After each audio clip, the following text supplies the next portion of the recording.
দীর্ঘ 22 বছর পর তারেক রহমান ময়মনসিংহে আসছে। ময়মনসিংহে আসার পরে ভোটার উদ্দেশ্যে, ময়মনসিংহবাসীর উদ্দেশ্যে উনি কি মেসেজটা দিয়ে গেল? আপনাকে অসংখ্য ধন্যবাদ। সেই সাথে আপনার এখানে আমাদের দেশনায়ক তারেক রহমান উনি আজকে 22 বছর পর 18 বছর পর বাংলাদেশে এসেছেন এবং 22 বছর পর উনি ময়মনসিংহের মাটিতে এসেছেন। উনি ময়মনসিংহের মাটিতে আসার পর এটি একটি ঐতিহাসিক মাঠ। এই মাঠ আপনারা দেখতে পেরেছেন কানায় কানায় পরিপূর্ণ হয়ে গিয়েছে।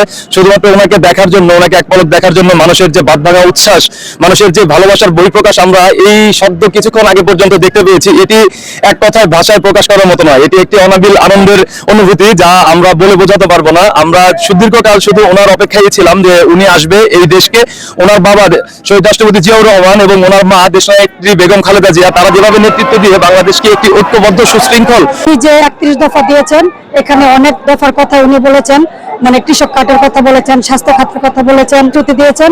আমরা আশা করি আমাদের ধানের শীষ যদি বিজয় হতে পারে, ইনশাল্লাহ তার সমস্ত কথা উনি রক্ষা করবেন। জনাব তারেক রহমান বলেছেন I have a plan.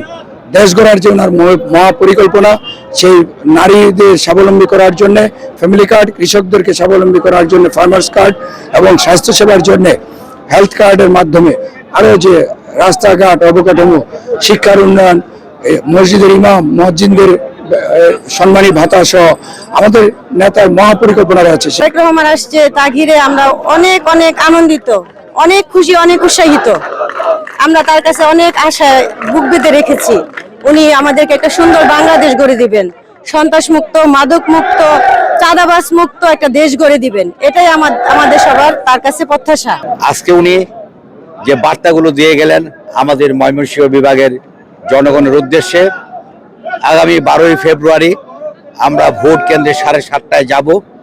Vote দেওয়ার পর, গণনা শেষ হওয়ার পর, যাতে করে আমাদের পূর্ণাঙ্গ রেজাল্ট নিয়ে আমরা বাড়ি ফিরতে পারি, সেই আহ্বান জানিয়েছেন।